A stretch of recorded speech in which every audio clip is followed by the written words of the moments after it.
Good afternoon and welcome to this edition of Driven Women TV. Driven Women TV was created for the purposes of keeping the mission and the vision of Cape Cod's Conference for Women alive. The mission of Driven Cape Cod's Conference for Women is to bring women together under one roof and to share useful and relevant information that would drive them to go out and be the change in their own community. And with me today is Cyndy Jones, and she is a perfect example of a driven woman who is a change maker in her own community. Cyndy is the co-founder of Heroes in Transition. And Heroes in Transition is a 501c3 organization. It's local here, based in Mashpee, and it was created to keep her son's memory alive and to provide resources to veterans in need in the areas of housing, some things for housing modification. They provide service dogs and a lot more to veterans in need. So we're going to have a candid conversation with Cyndy, and we're going to hear more of her story and how Heroes in Transition was created. So Cyndy, welcome. Welcome to Driven Women Marie, TV. thank you for inviting us. It's an honor to be here, and I hope I do you justice. Oh, it's a relaxed. It's mother to mother and woman to woman. You know, we like to highlight women who are in the community doing wonderful things, and also people of interest and in wonderful events that happen around town. So you kind of embody all of those things. So we're pleased to have you. I'd like you to share with our audience your son, Eric, and his story. And I'd like you to start from Eric the boy and let them have a sense of how your organization came to be through that.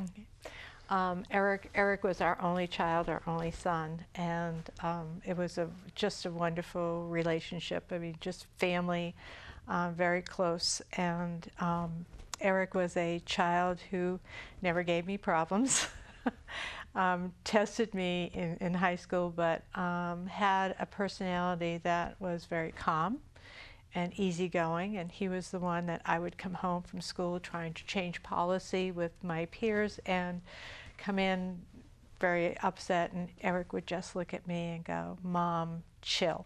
She's doing the best she can."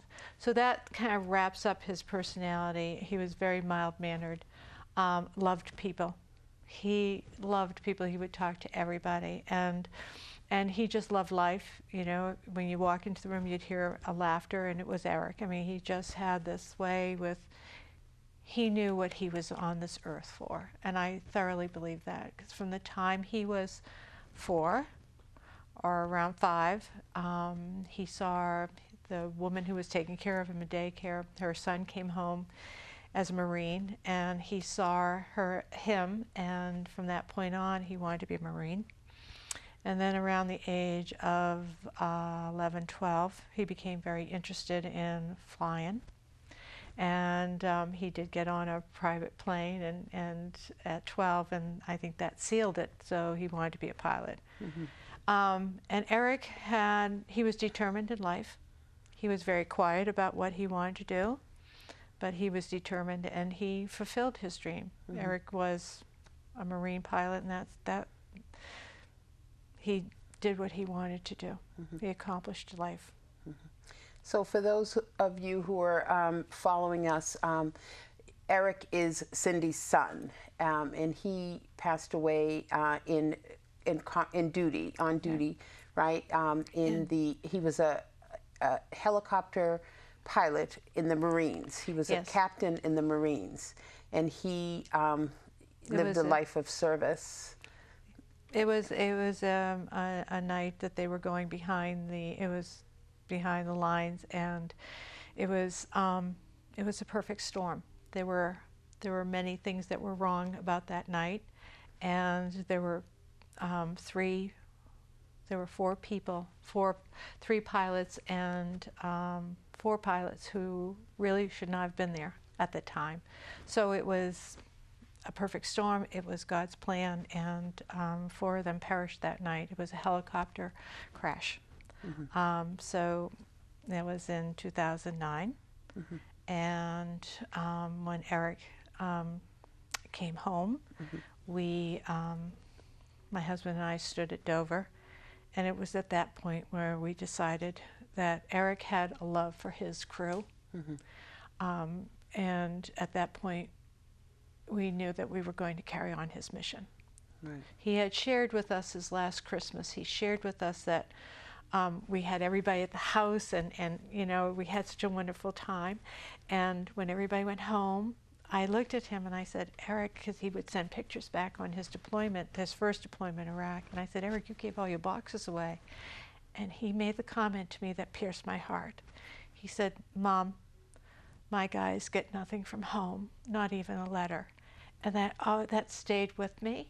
And so when Eric came home, we knew that his love for his troops, that we would continue. And we did some research, and we've researched in areas that we could fill in, where the VA or state agencies, there may be some gaps. So we formed Heroes in Transition. We created a mission. There's 4 parts to our mission. As you mentioned, there's home modification, which we started because of the pilot that was with Eric survived, but he lost his leg. We knew that the VA did not at the time, and still doesn't, they're researching it, PTSD service dogs.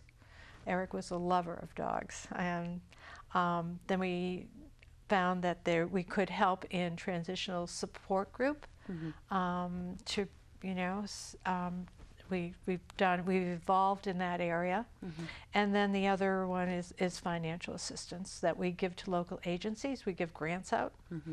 And so that's Heroes in Transition. That's what we do. Awesome. Heroes, key word.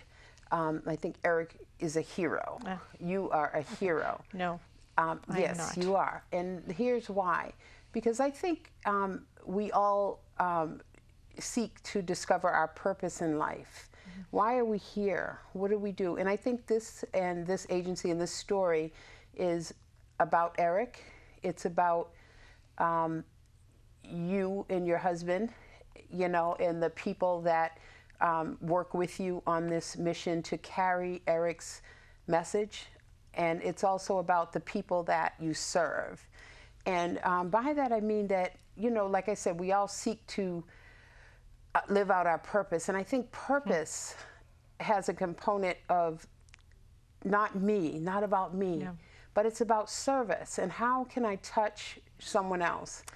And how can my life have meaning? You know, we just lost Muhammad Ali a couple of days ago, and you see the news media, the outlets from all over the world. He was known throughout the world. He touched so many people. He inspired so many people in his own way. And I think that's what purpose does. Purpose is so much bigger than self. You know what I mean? It carries a mission. And I think Eric's life had an intention, had a mission. I read somewhere where you said that our children are not our own. That you had given your child, you know, to God, and you understand that he's on loan to you. He was on loan. You know, we moved to the Cape. You know, our roots are here in Massachusetts, but we had family here. My mother and Ken's parents, my husband's parents, and Eric basically grew up here. On the Cape. He loved the Cape, and we loved it. We moved here. But when we first moved here, I just retired, and I just felt there was something I needed to do. And I just felt that there was God had a plan for me. And then I got to the point where Eric was deployed, and it was a tough time, the second deployment. But the day he died, or we're in Afghanistan, we're time, you know, was before the time here was 8 hours off. I took a walk along Menant to Falmouth Harbor, and that whole walk, I prayed to God, show me what it is you want me to do. You put me on the Cape. There has to be a reason for me to be here. And I just said that throughout that 7-mile walk, and it always ended with, please God, don't let it be because of Eric. And then I went home, and then at around 4:30 that afternoon, I was working on PowerPoint for the church because I was volunteering. I pushed away from the desk and I burst out into tears. I didn't know why I burst out into tears until 4 o'clock the next morning when there was a knock on the door. So when you say purpose, I do believe that. I do believe this is God's plan. I feel God put Eric in my life. I feel so blessed to have him for 29 years. So this is my time to serve God and to serve those around me. I'm no hero. The ones who are the heroes are the ones who have put the uniform on. And whether they've been in combat or not, they were brave enough to put that uniform on, and they know and they serve. They're the heroes. I am just trying to help. That's our Heroes in Transition, is just trying to help them. And I mean no disrespect, and I understand that. You are a mother. You're also a teacher by profession, and you spent years teaching and serving. I have a child who's 12 years old with Down syndrome, and I know compassion when I see it, because it presents itself all the time to me when we're out and about, and it's usually teachers.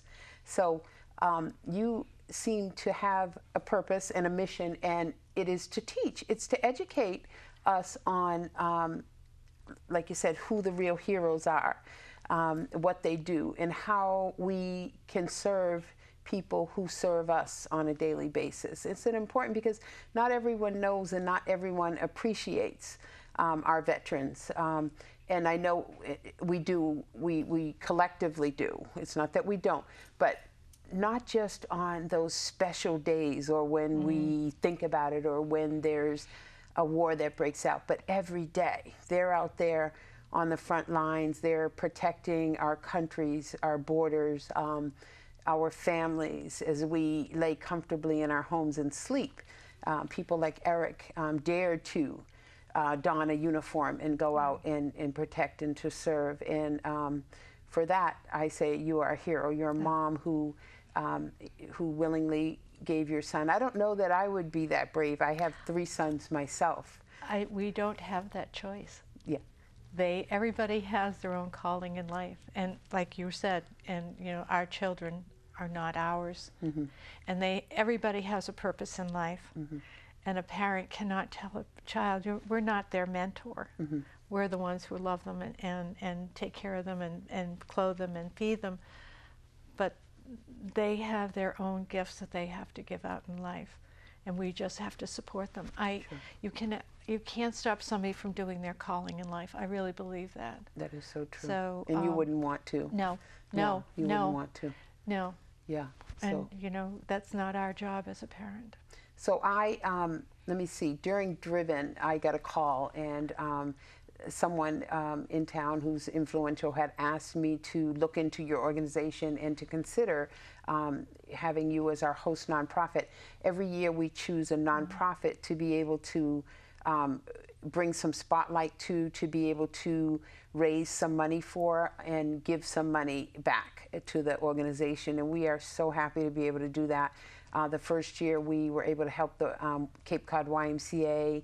This year we were able to help Kennedy Donovan for kids with disabilities and other family needs. And we would hope, as we are preparing to do our 3rd year, that we would be able to help you, and we would be happy to do that. Be wonderful. Yeah, so I want to talk about the work. So in 2009, you said you stood at Dover and you decided then that you would have Eric's life have meaning. And I know there are several events that take place throughout the year, and there are lots of people, people from his past, his childhood, from college, from your hometown, that are part of your board of directors and also a part of making these events happen. So I want to talk about some of your major events and who is involved.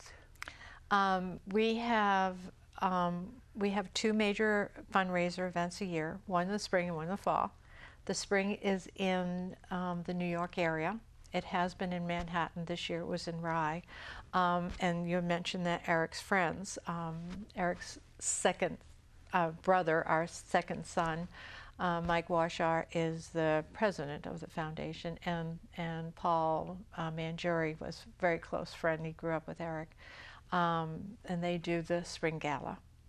And then here on the Cape, because the machine of the foundation is really right here in Mashpee. It's right out of my office, in my house. We do the spring gala, the fall gala here at the Coonamessett with Bill Zammer and Bill and Linda Zammer, which just, God closes one door, but Sure. He opens so many, and just having them in our lives and having their support with Heroes in Transition has just been priceless. And I heard, let me just interrupt you, that once you get a nod from Bill Zammer, you're good. I just adore the man. Awesome. I just adore him. He really is a philanthropist. And both he and Linda are just beautiful people, beautiful souls. They are. Yeah. So we have, and our fall gala is, we do the live and the silent and live auction items, and then we have different events throughout the year. And as people get to know us, they start doing events for us. Like this weekend, we're going to have Anytime Fitness is doing a 24-hour marathon. If anybody wants to get up at 2 o'clock in the morning to do a treadmill, it's not my thing, but. And it's $1 a minute. I think $1 a minute, I think. So you can sign up for 15 minutes on a treadmill, or 30 minutes or more, or make a donation. I read about that. So. I made a donation. I'm going to go and do the treadmill. I'll go with you. I'm going to go. I read about it and I was like, that is so cool. We have Nicole Spencer, who has come on board with us, and she's got energy. She's so committed to us. Her brother Adam got one of the first dogs on the Cape, PTSD dog. So Nicole has history with us, and she's taken this foundation to the next level. She and Ray Reagan put together a ruck race. It was a beta team. This was to try it out to see the feasibility of having such a race, and then her husband Steve Spencer ran with them. They did a lot of planning, and the race went from ground zero, because that's where it started for, at least Eric always knew he was going to go in, but most for the war on terrorism, ground zero. So it was very symbolic.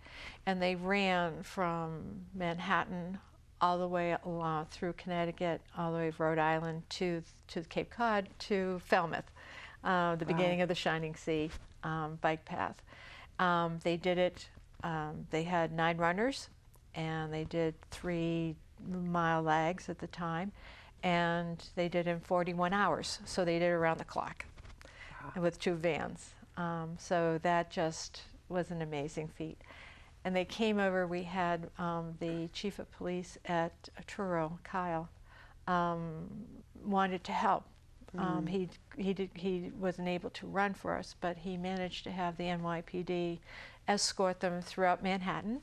They went through Times Square and the Bronx Zoo and up to the Westchester County, and then the Bourne Police Department and the Falmouth Police Department and the state troopers on the Bourne. They helped them get over the bridge and escorted them to see, I don't know, it was in the newspaper, to see 9 runners come across, come over the bridge. 3 lanes were closed, and they were running down with the Heroes in Transition flag. It was just amazing. I just get chills thinking about what they've done. And that is a wonderful story of collaboration. I had the pleasure of knowing Nicole Spencer since she's been a kid. Really? Yeah, she was a lifeguard at YMCA Camp Linden for years. And she is an intense, serious personality, very driven, very strong. She's a lieutenant with the Mashpee Fire Department now. But I'm just saying all that to say, when you have good people in your corner, people who are committed to your cause, the sky's the limit. And it sounds like you had, in that particular race, a lot of collaboration and people willing to see that be a success. Yeah. This we started, or they started, because this was Nicole and Ray's idea, to have a representative for all the branches of the military and have them race and compete. And what happened was that we were able to get some. We had Coast Guard and Army and Navy, Coast, and some representations, but some of the friends started getting involved too. Like her husband, Steve, ran for his father, who was a World War, Korean War. No, he was younger. Vietnam. He must have. Yeah, because Steve is young. I'm sorry. Mm-hmm. He ran for his dad. And we had police officers run. We had different people representing different branches and emergency people. So it was just an amazing event, and this was it's going to go on. So they're planning for next year to see what's going to happen next year. Sure. I think I can't say. I'm not sure what their plans are, but it's going to be. You have to keep in touch with our Facebook page, because they are planning another big event. Now, do people sponsor those runners that came? Yeah. This we weren't expecting that this year. We just wanted to see the feasibility of doing this, and it turned out to be an unbelievable, wonderful fundraiser. We raised over $30,000, which we had no idea. Wow. Marshlands was our major sponsor, and it was just they wonderful. seem to be a wonderful collaborator with you, Marshlands, too. And was it Plymouth and Sandwich, their restaurants? It's the Katuitt Marshlands too. Okay. Yeah. And they are doing a year-long fundraising effort, correct? They're a series of different events that happened within their restaurants. Yeah. What they're trying to do is raise money for a service dog. Okay. Service dogs, we're really fortunate in that. That's another story. Our service dogs are trained here on the Cape by Matt Noon. He has High Noon K9, and Matt has such passion for what he's doing. His father was a Korean War veteran who suffered with PTSD.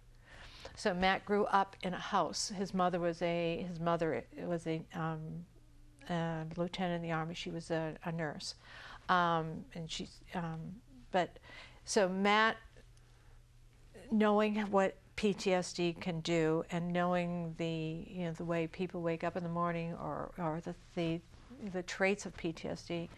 When we called him, here's another example. When I called him, we were looking for a trainer close to home. Matt said, "Your timing is perfect." And again, God's timing, because we had gone through two other trainers, and so Matt is now on board, and Matt does something that's very unique that other agencies don't do, canine agencies, is that once he trains a dog with a veteran, because a veteran's part of the training. That's right. Okay.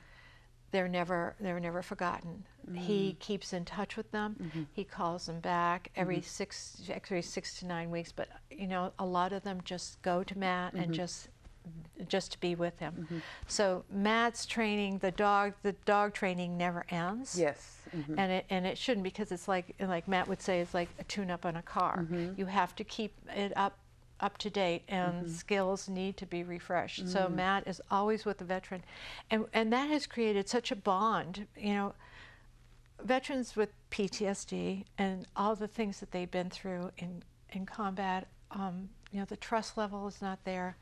They've seen things that you and I would never want to experience, really horrific things, and to live with that is very difficult, and to build up a trust is very difficult for them. So when they come on board with Matt, and they're training with Matt, a bonding is created, And part of training a PTSD service dog is that they have to go out in public.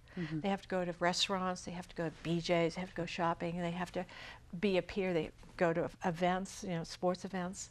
So in order to do that, Matt has to be with them. So, and that gives them the confidence to be in crowds, because crowds is really a challenging thing for them to do. So Matt's out socially with them. So you can see it's just a natural thing of that bonding. So it's just wonderful. I was able to meet Matt at your event at the Coonamessett in recently in the last month or so, and we had a brief conversation because my 12-year-old has a phobia of dogs. He developed a phobia, so there's a world that collides. So I have a child who has a phobia and he has a special need, and then there are people who have special needs dogs. So when we go into restaurants and we're in a place where you think, okay, this is safe and we're having a good time, and then someone with a special needs dog comes in, there's a clash. But we've learned to, there's a compassion that goes with both of them. You have to understand both of the lives. So I talked to Matt about that, and he had said give him a call and give him some suggestions. But what I hear as you were talking, whether you're talking about Nicole or whether you're talking about Marslands 2 and your sponsorship, or whether you're talking about Matt and service dogs, that your family has actually grown exponentially. You may have one child in the natural, but your family in the spiritual or in the sense of heart to heart has really, really grown, that you have a life that has meaning through connections. And yes, I'm blessed. I really am. I feel like Matt's my son, and Nicole absolutely, and the veterans that get the dogs. I stay in touch with them, and I have one veteran who's in Rhode Island. He was a Vietnam vet. He calls me all the time, and we have some young vets here, and you check in periodically, and it's in, you feel it. You feel the family relationships, and Matt has that way of doing that too. So you become one big family. So do they call you mom? Does anybody call you mom? I've heard that from one person, and it's just like, oh, it just sounds so good. We're not alone in this world, and we don't do this alone. I mean, it seems that beautiful people have come into this foundation, and they come in with the heart. They know that this foundation is based on that, and I just feel like, somebody up there is directing this. And isn't there a familiarity and a like-mindedness that shows you they're the right fit for your circle? Because I know when we're building Cape Cod's Conference for Women, everything that I need and everyone that I need presents itself. Yep. When I'm open and I'm looking, and I'll put it out there, God, okay, you know what I need. I need sponsorship. I need certain talent. And I have this level of anxiety or fear or whatever while you're planning, but it fuels the work. And then there's people who come into my life, and there's a familiarity that shows me they're right. And then there's times when I just say no. And usually the no is when they come in with a sense of self. I need this, or I want, I can give you, I can provide. And when there's that, what can we bring together? What can we create? What can we share? How can we lift each other up for the common mission and purpose? It really feels good. That's so very true. Yeah. When I think back of when we first started, and my husband and I were both retired, so we didn't have that corporative ability to get out there, and so we would network and knock on doors and introduce yourself, and do that. There were times when you just be with a person and you just know their heart is right there. Right. They know what they're there for. Yeah.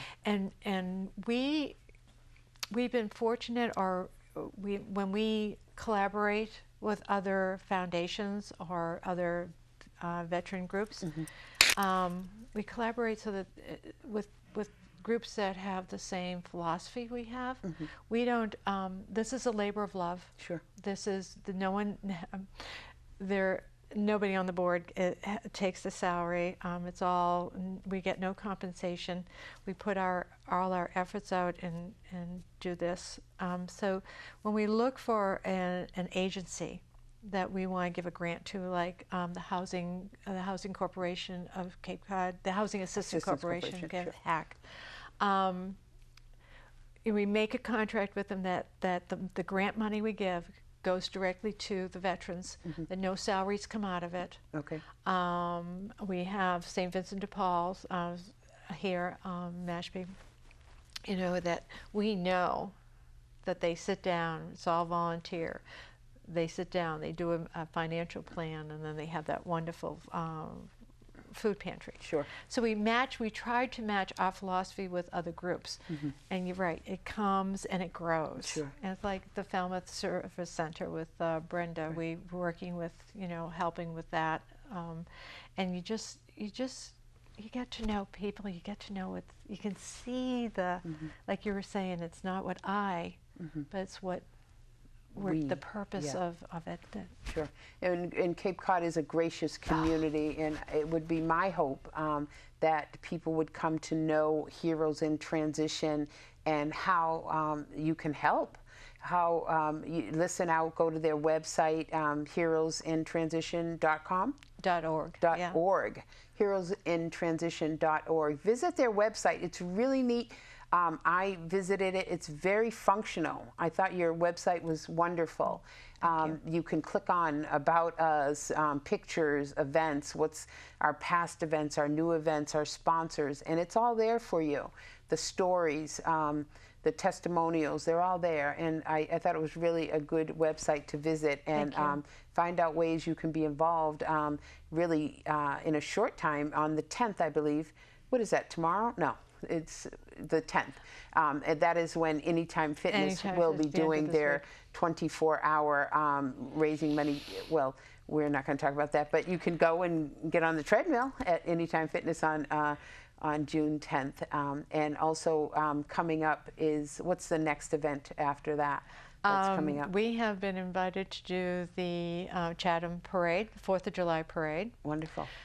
We have our Fit Week coming right after that, which is our military families around the deployment cycle. We bring them to the farm over here at Smithfield Farms, and we give them 2 hours of equine therapy for a week, every day, and then we provide them with dinners, and Roach Brothers has been absolutely wonderful with that too.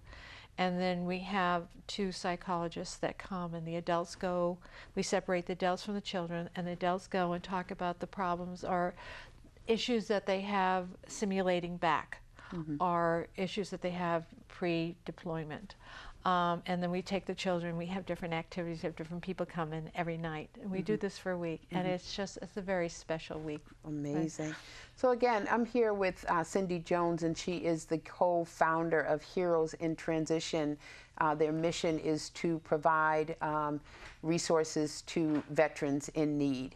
So we have had a wonderful conversation, and if there's any way that you look to be involved out there in our listening audience for sponsorship for some of their events, or if you are creative and come up in a way that you can create an event to help, I'm sure that would be wonderful as well. It is a worthy cause, and we are so thankful that you are living your purpose here on Cape Cod, and that you are serving and giving back, and you have made beauty where there were ashes in your life, and you will continue to grow and to thrive. Thank you. And your family will continue to grow as well. So again, we look forward to having you here on Driven Women TV, and we'll look for more. Thank you so much.